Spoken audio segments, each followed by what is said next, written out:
querido, meu irmão em Cristo, eu chamaria esta palavra de reflexão de visão errada. Porque é o que eu estou vendo, a inversão dos valores ocorridos dentro da igreja, por pessoas que não foram chamadas para assumir os cargos, os trabalhos a que estão se colocando, e outros que perderam a visão correta e estão atrofiando os seus ministérios, atrofiando as suas vidas terrivelmente.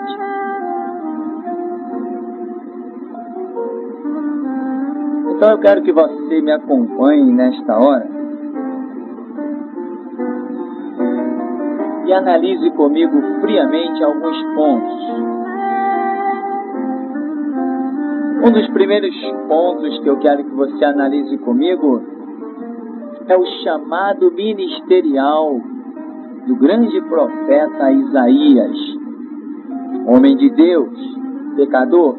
Sim, pecador como todos nós, que só depois de recebermos a graça de Deus conseguimos ficar firmes ou vacilar menos. Isaías considerou: eu sou pecador, habito no meio de um povo de lábios impuros, também sou de impuros lábios. Mas veja bem, a questão é que a Bíblia não mostra um histórico macabro, um histórico deplorável e detestável do passado do profeta Isaías. Isaías era uma pessoa normal na sociedade, não era um homem incitando a práticas ilícitas, não era um homem incitando a coisas tenebrosas, falcatruas ou dissensões. Não, a Bíblia não traz esse histórico do profeta Isaías, jamais. Mas nós vemos um chamado ministerial na vida deste homem tremendo, glorioso. E que ministério tão tremendo que este homem teve, a ponto de deixar profetizado: eis que a virgem conceberá e dará à luz um filho. Isaías 53 é um retrato falado de Cristo. É como Isaías vendo Cristo lá naquela cruz. E as palavras de Isaías à nação de Israel eram palavras tremendas, tremendas, tremendas. Um livro profético contendo 66 capítulos. Bem, mas eu quero que você veja que Isaías não era considerado um lixo da sociedade. Não, estava lá com a sua família, com os seus filhos, como a Bíblia fala dos seus filhos, mas ele foi aquele homem chamado.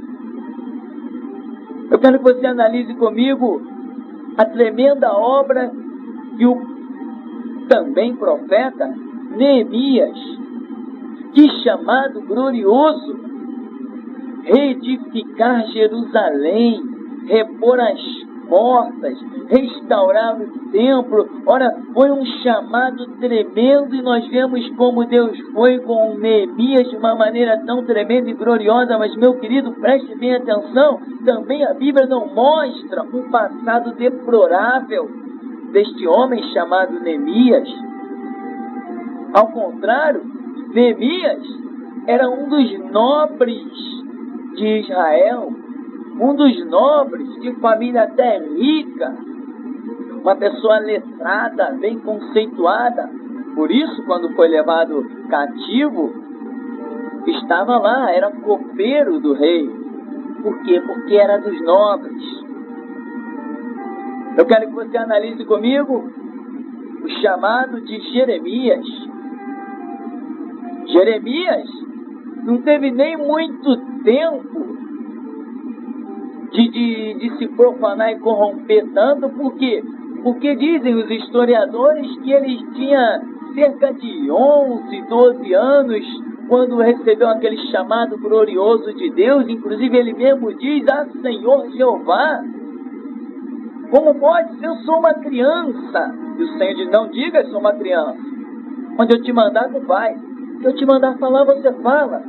Meu querido, não há um histórico deplorável, mas há um futuro glorioso nas mãos de Jeová, através da vida de Jeremias.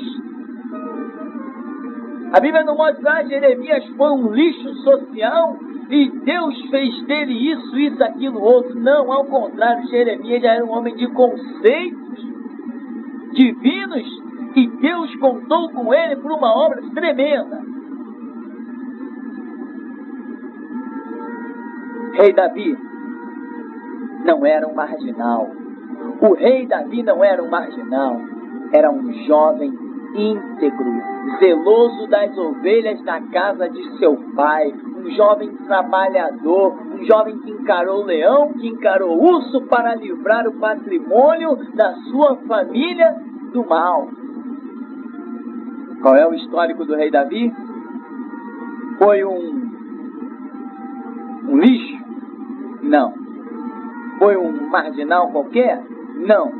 Tinha um histórico deplorável qualquer? Não. Ao contrário, ele o tempo todo depois ele vai demonstrar que ser liberto do urso, do leão, ter aquelas vitórias, ele vai dizer, o Senhor me livrou. O Senhor era com aquele jovem desde o começo. Ele não tinha um histórico de marcas tenebrosas, mas veio a ser o grande rei de Israel, cujo reinado tipifica o reinado messiânico do próprio Jesus, filho do Deus vivo. Por isso Jesus vem ser chamado Jesus, filho do rei Davi. E todos esperavam um Jesus descendência de Davi. Obra tremenda, reinado tremendo, conquistas tremendas em Israel. Mas eu quero te dizer que ele antes não era alguém considerado um marginal na sociedade. Pedro, por acaso, quando Jesus o chamou, o que ele estava fazendo? Estava trabalhando, estava lavando as redes. Estava lavando as redes, Jesus passou e disse para ele, segue. E diz que ele, com outros, Tiago e Zebedeu e uma turma, largaram as redes, seguiram Jesus. O que eles estavam fazendo? Eles estavam roubando, eles estavam furtando, eles estavam mentindo, enganando, fazendo falcatruas. Não! Deus olhou o valor na vida daqueles homens trabalhadores, homens dignos dentro de uma sociedade, pecadores como todos nós. Mas não eram homens dados ao mal, entregues ao mal. Paulo? Quem foi Paulo? Esse aí não valia nada. Alto lá, porque Jesus já tinha deixado uma profecia que vem se cumprir na vida de Paulo. Jesus disse aos seus discípulos, chegará o tempo em que qualquer que matar um de vós, cuidará fazer um bem a Deus. Isso se cumpriu exatamente na vida de Paulo, que matava os cristãos e acreditava firmemente que estava fazendo um bem para Deus. Tá bom? Esse aí vamos considerar então, vamos desprezar um pouquinho esse teor profético da palavra e vamos considerar que isso daí não fosse nada. Foi um assassino, consentiu no apedrejamento de Estevão. Tudo bem. Agora, ele tinha um histórico terrível? Tinha. Ele invadiu muitas casas, ele matou muitas mulheres, quem sabe se não matou até crianças, matou homens, jogou na arena, torturou, fazia pessoas, através da tortura, negarem o nome de Cristo. Paulo fez isso, ele declara ter feito isso. Mas, meu querido, a vida de Paulo não é falando do lixo que ele fez, nem das práticas subhumanas que ele praticou. A vida dele não foi essa. quando ele chegou no Areópago e viu vários altares, onde um estava escrito ao Deus desconhecido, Paulo não se prendeu a dizer: olha, eu que estou aqui, eu quero pregar para vocês porque eu fui A, B, C ou D. Não, ele chegou e disse: olha, esse altar aí é o Deus desconhecido. Esse que vocês não conhecem e reverenciam com o altar, é esse que eu vos prego. Esse que ressuscitou a Cristo Jesus ao terceiro dia e o pôs à destra da majestade. Meu irmão em Cristo, ele não se preocupou em falar do lixo humano que ele tinha sido, mas apresentou a glória, o prato principal, que é a palavra de Deus. Ele tinha um testemunho terrível, era um assassino, invadia casas, ele era sim. Mas quando ele saiu ao mundo, não foi levando o testemunho do que ele tinha sido, que agora ele é. Não, mas sim do que somente ele agora era e conhecia, pregando Cristo Jesus o Senhor. Sabe por que essa palavra, meu querido? Porque hoje as igrejas perderam a visão. E a perda da visão que as igrejas, quando eu falo igrejas, falo lideranças, se deixou acometer, está sepultando ministérios que poderiam surgir na vida de muitos jovens. Hoje em dia, é fachada, é mural, divulga-se na mídia, no dia tal, na igreja tal, vai o ex-bruxo. Ora, vamos parar com isso. Não me interessa que o cidadão foi ex-bruxo, que ele já foi ex. Eu quero saber agora o que ele tem de Deus a falar, não o que ele tem das trevas. Eu quero saber o que ele tem da luz. O que ele recebeu da luz? Não me interessa que ele foi nas trevas. Não me importa. Visão errada. É mais glorioso, meu querido, se abrir a Bíblia num púlpito, ler João 3,16. Deus amou o mundo de tal maneira que deu seu Filho unigênito para que todo aquele que nele crê não pereça, mas tenha a vida eterna. Fecha-se a Bíblia, despede o povo, está todo mundo abençoado. Não vem com esse negócio de jogar um monte de lixo em cima das pessoas, que eu fiz isso, eu fiz aquilo outro. Meu querido, não, isso é encheção de cabeça, é preencher tempo de quem não tem a palavra. Os ministérios que se utilizam dessas práticas porque não tem palavra para pregar, fica querendo impressionar o ouvido dos outros. Eu conversava com Satanás, grandes porcaria. Eu converso com meu Deus, o Criador dos céus e da terra. Que eu era o segundo homem de Satanás. Eu sou o primeiro de Jesus Cristo.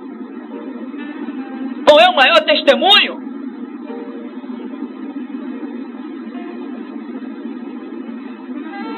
Visão errada. Tem gente a ponto de estar por aí procurando, para dentro da igreja, quem foi traficante, quem foi assassino, quem foi feiticeiro, quem foi lixo, para agora chegar dentro de igreja e dar testemunho. Vai conhecer João 3,16, não tem maior testemunho do que esse, de que Cristo Jesus foi entregue na cruz e ressuscitou ao terceiro dia com poder e glória, e declarou: todo o poder me é dado nos céus e na terra. E a Bíblia diz que ele subiu ao céu e assentou-se à direita do Pai, e por nós intercede. Não tem maior testemunho do que esse.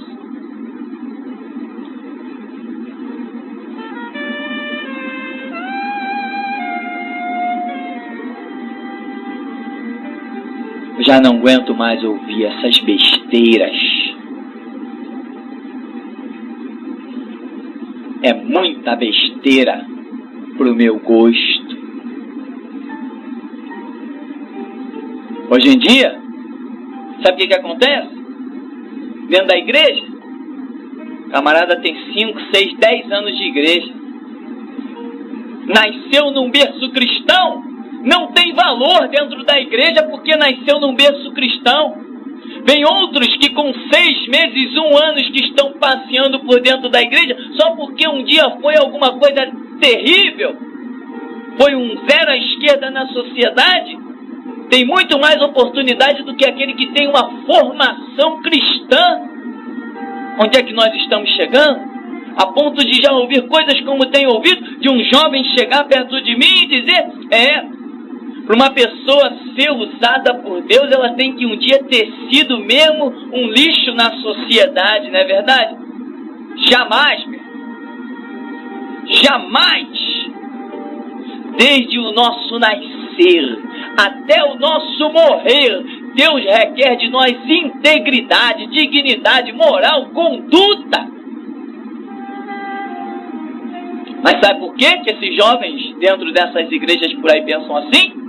Porque as suas igrejas os faz acreditar assim. Porque quem foi um zero à esquerda, quem matou, quem roubou, quem fez outras coisas tenebrosas e terríveis, que desceu às profundezas de Satanás, tem muito mais destaque do que eles, que têm guardado a palavra de Cristo Jesus desde a sua meninice.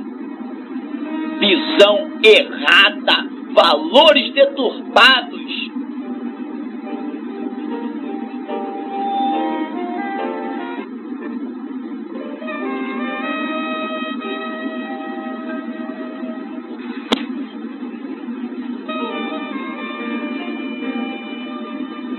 Nós temos que voltar aos valores reais.